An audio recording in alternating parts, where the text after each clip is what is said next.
And we're going to start off from the top, and we have a hair covering here. And if I had long hair, I would have to have it tied up in a ponytail or a bun behind my hat. It can't hang down, and we can't have any bangs hanging down. There's no bangs over here.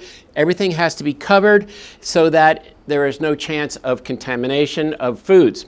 So for those who do not have a chef's hat, which are fairly inexpensive, or a baseball cap that is clean, we have hair nets. There's hair nets, they come in a nice box like this.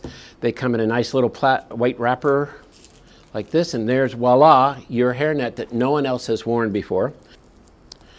And then we can use that to cover your hair, and it'll protect your hair, especially if you have a lot of long hair and you can't get it up underneath the cap. You need to bun it, and then you can just make sure that it gets covered, and you can put your other cap back on top if you want.